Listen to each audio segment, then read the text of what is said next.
Kisah cinta Zainab binti Rasulullah Shallallahu Alaihi Wasallam dan Abul Ash bin Robi. Bab 1. Pernikahan sebelum datangnya Islam. Di kota Mekah, jauh sebelum cahaya Islam menerangi Jazirah Arab, hiduplah seorang wanita mulia bernama Zainab binti Muhammad. Ia adalah putri tertua Nabi Muhammad Shallallahu Alaihi Wasallam dari istrinya Khadijah binti Khuwailid radhiyallahu anha. Zainab dikenal sebagai wanita yang lembut, santun, dan penuh kasih. Ketika ia telah cukup usia, ibunya Khadijah memilihkan seorang pemuda Quraisy yang terpercaya untuknya, yaitu Abul Ash bin Robi. Ia adalah keponakan Khadijah sendiri, seorang pedagang yang jujur, berakhlak baik, dan disegani di Mekah. Pernikahan mereka berlangsung sederhana namun penuh kebahagiaan. Mereka saling mencintai dan menghormati. Abul Ash sangat menyayangi Zainab, dan Zainab pun setia serta taat kepada suaminya. Rumah tangga mereka dikenal harmonis, jauh dari pertengkaran dan keburukan. Saat itu, mereka hidup seperti masyarakat Quraisy lainnya, menyembah berhala dan mengikuti tradisi nenek moyang.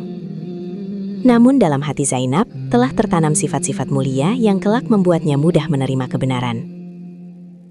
Tak seorang pun menyangka, pernikahan yang dibangun dengan cinta ini suatu hari akan diuji oleh datangnya wahyu, oleh iman, dan oleh perpisahan yang menyayat hati. Tetapi pada masa itu, mereka hanya mengenal satu hal: cinta yang tulus dan kebahagiaan yang sederhana, tanpa tahu bahwa ujian terbesar belum dimulai. Bab 2. Datangnya Islam dan perpisahan yang terpaksa. Suatu hari, Mekah diguncang oleh berita besar. Muhammad bin Abdullah, ayah Zainab, mengaku menerima wahyu dari Allah dan diutus sebagai rasul. Ia mengajak manusia meninggalkan berhala dan menyembah Allah yang Esa. Zainab tidak ragu sedikitpun. Ia mengenal ayahnya sebagai orang paling jujur dan mulia. Tanpa takut celaan, ia memeluk Islam dan menjadi salah satu wanita pertama yang beriman. Namun suaminya, Abul Ash, belum mampu menerima Islam. Ia mencintai Zainab, menghormatinya, tetapi hatinya masih terikat pada agama kaumnya. Ia berkata dengan jujur, "Aku tidak membenci agamamu, wahai Zainab, tapi aku tidak ingin orang berkata bahwa aku meninggalkan keyakinanku hanya karena mengikuti istriku." Zainab tidak memaksa. Ia tahu, iman tidak bisa dipaksa. Ia tetap berbakti sebagai istri, namun tetap teguh sebagai muslimah. Ketika turun perintah bahwa wanita muslimah tidak boleh tetap dalam pernikahan dengan laki-laki musyrik, perpisahan pun tak terelakkan. Mereka tidak berpisah karena marah, bukan karena benci, tetapi karena taat kepada Allah. Hari perpisahan itu penuh air mata. Zainab menangis dalam diam. Abul Ash menundukkan kepala, menahan kesedihan. Cinta masih ada, tetapi iman harus lebih diutamakan. Mereka berpisah dengan doa, bukan dengan dendam. Terpisah oleh akidah, namun masih terikat oleh kenangan dan cinta yang suci. Bab 3. Abul As sebagai tawanan perang. Tahun demi tahun berlalu, dan pertentangan antara kaum Quraisy dan kaum muslimin semakin memanas. Hingga terjadilah Perang Badar, perang besar pertama dalam sejarah Islam. Abul As ikut bersama pasukan Quraisy. Ia tidak memerangi Islam karena benci kepada Nabi Shallallahu Alaihi Wasallam, tetapi karena ia berada di barisan kaumnya. Dalam pertempuran itu, kaum Quraisy kalah, dan banyak dari mereka tertawan, termasuk Abul As bin Robi. Ia dibawa ke Madinah sebagai tawanan perang. Para tawanan diberi kesempatan untuk menebus diri mereka dengan harta. Berita tentang Abul As yang tertawan sampai ke telinga Zainab di Mekah. Dengan hati yang gelisah, Zainab mengumpulkan harta untuk menebus suaminya. Di antara harta itu, ia mengirim sebuah kalung yang sangat berharga baginya. Kalung itu adalah hadiah dari ibunya, Khadijah radhiyallahu anha, pada malam pernikahannya dahulu. Ketika Rasulullah Shallallahu Alaihi Wasallam melihat kalung itu, beliau terdiam lama. Air matanya menetes karena kalung itu mengingatkannya pada Khadijah, istri tercinta yang telah wafat. Para sahabat pun ikut terharu melihat wajah Rasulullah yang basah oleh air mata. Rasulullah Shallallahu Alaihi Wasallam berkata kepada para sahabat, "Jika kalian berkenan, bebaskan tawanan ini dan kembalikan kalung itu kepada Zainab." Para sahabat menyetujui permintaan itu dengan ikhlas. Abul As dibebaskan tanpa tebusan dan kalung itu dikembalikan kepada Zainab. Namun sebelum dilepas, Rasulullah Shallallahu Alaihi Wasallam meminta satu janji darinya, agar ia mengizinkan Zainab hijrah ke Madinah bila ada kesempatan. Abul As mengangguk dan berkata, "Aku berjanji." Bab 4. Janji seorang suami. Setelah dibebaskan dari tawanan Perang Badar, Abul As kembali ke Mekah. Di dalam hatinya masih ada cinta yang dalam kepada Zainab, tetapi juga ada beban janji yang harus ia tunaikan kepada Rasulullah. Ia telah berjanji, bila ada kesempatan, ia akan mengizinkan Zainab hijrah ke Madinah. Beberapa waktu kemudian, Abul As memanggil Zainab dan berkata dengan suara berat, "Wahai Zainab, engkau tahu aku mencintaimu. Tapi aku telah berjanji kepada ayahmu untuk membiarkanmu pergi jika engkau ingin berhijrah. Pergilah menuju agamamu dan ayahmu." Zainab menangis. Ia tidak ingin meninggalkan suaminya, tetapi ia lebih ingin taat kepada Allah. Maka ia bersiap untuk hijrah. Saat Zainab keluar dari Mekah, kaum Quraisy marah. Mereka tidak rela putri Muhammad SAW pergi dengan bebas. Dalam perjalanan, rombongan Zainab dihadang. Salah seorang Quraisy melemparkan tombak ke arah unta yang ditungganginya. Zainab terjatuh dan mengalami luka parah hingga keguguran. Peristiwa itu membuat Rasulullah SAW sangat bersedih. Namun Zainab tetap tabah. Setelah keadaan aman, ia melanjutkan perjalanan dan akhirnya sampai di Madinah. Abul As menepati janjinya. Ia tidak menghalangi, tidak mengejar, tidak mengkhianati. Ia membiarkan orang yang paling ia cintai pergi demi iman. Itulah bukti bahwa meski belum beriman, Abul As adalah lelaki yang menjaga kehormatan janji dan kesetiaan. Bab 5. Kejujuran yang mengantarkan hidayah. Tahun-tahun berlalu setelah Zainab tinggal di Madinah. Ia hidup dalam iman, namun hatinya masih menyimpan doa untuk suaminya, Abul As, agar suatu hari Allah membukakan hatinya. Suatu ketika, Abul As melakukan perjalanan dagang ke negeri Syam. Dalam perjalanan pulang ke Makkah, kafilahnya dicegat oleh pasukan Muslim. Seluruh barang dagangan mereka diambil, namun Abul As berhasil melarikan diri pada malam hari. Dengan penuh resiko, ia menuju Madinah dan diam-diam datang ke rumah Zainab. Ia mengetuk pintu di malam gelap. Saat Zainab membukakan pintu dan melihat Abul As, ia terkejut sekaligus terharu. Abul As berkata, "Wahai Zainab, aku datang memohon perlindunganmu." Zainab memberinya perlindungan. Pagi harinya ia mengumumkan di Masjid Nabawi bahwa ia telah memberi jaminan keamanan kepada Abul As. Rasulullah Shallallahu Alaihi Wasallam menghormati perlindungan itu.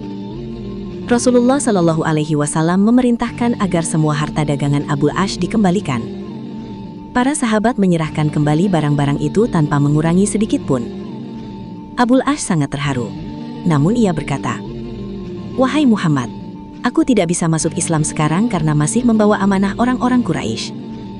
Ia pun kembali ke Makkah dengan membawa seluruh harta dagangan itu. Setibanya di sana, ia mengembalikan semua barang kepada pemiliknya satu persatu. Setelah semua amanah ditunaikan, ia berdiri di hadapan kaum Quraisy dan berkata, "Wahai kaum Quraisy, adakah aku pernah berkhianat kepada kalian?" Mereka menjawab, "Tidak, engkau selalu jujur dan terpercaya." Saat itulah Abul As berkata, "Aku bersaksi bahwa tidak ada Tuhan selain Allah dan Muhammad adalah utusan Allah."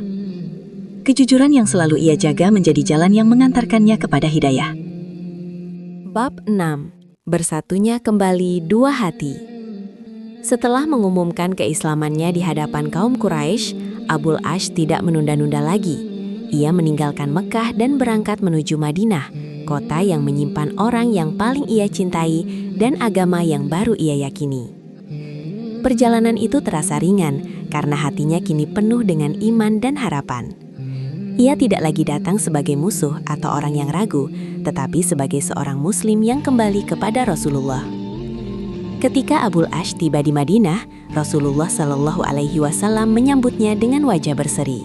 Ia berkata dengan penuh kasih, "Selamat datang, wahai Abul As." Zainab pun dipanggil. Saat mereka saling bertemu kembali setelah bertahun-tahun terpisah, air mata bahagia mengalir dari mata keduanya. cinta yang dulu terpisah oleh akidah, kini disatukan kembali oleh iman. Rasulullah Shallallahu Alaihi Wasallam mengembalikan Zainab kepada Abul Ash sebagai istrinya. Menurut sebagian riwayat, pernikahan mereka dikembalikan tanpa akad baru karena iman Abul Ash telah menyucikan kembali ikatan yang lama. Kini mereka hidup sebagai suami istri yang tidak hanya disatukan oleh cinta, tetapi juga oleh tauhid.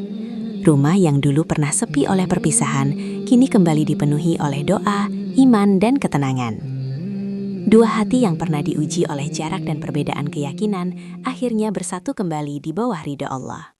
Bab 7. Cinta yang diuji oleh iman.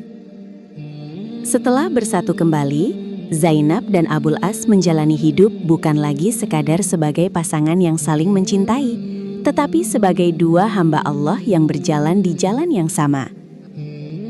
Mereka sering mengenang masa lalu, masa ketika cinta mereka harus berpisah karena iman, masa ketika air mata lebih banyak daripada tawa.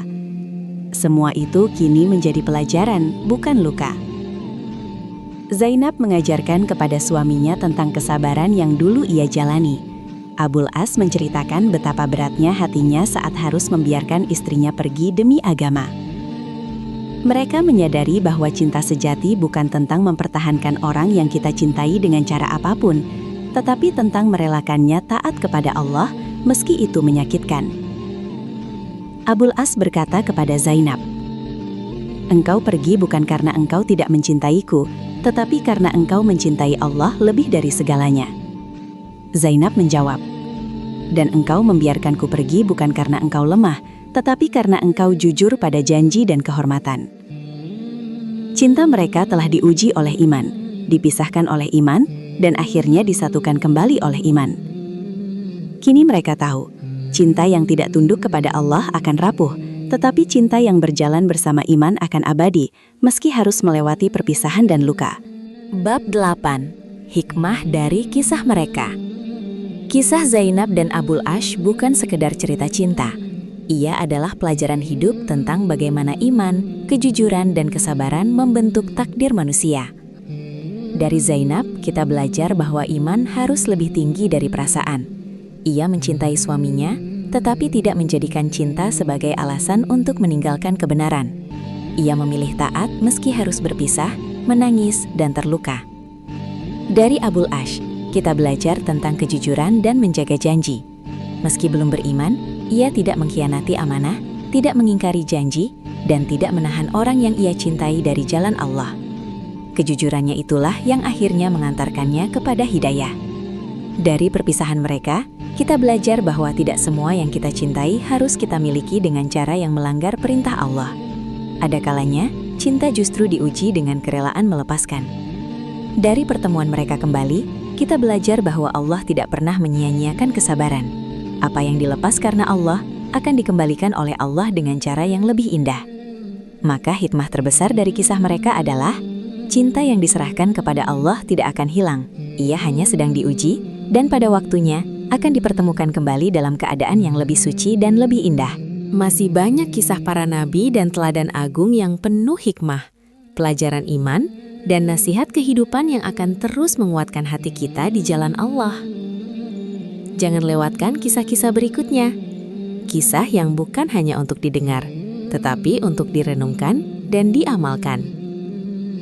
Jika kisah ini bermanfaat dan menyentuh hati, jangan lupa untuk like, bagikan agar menjadi amal jariah, tuliskan komentar sebagai bentuk dukungan, dan subscribe agar tidak tertinggal kisah-kisah Islami selanjutnya.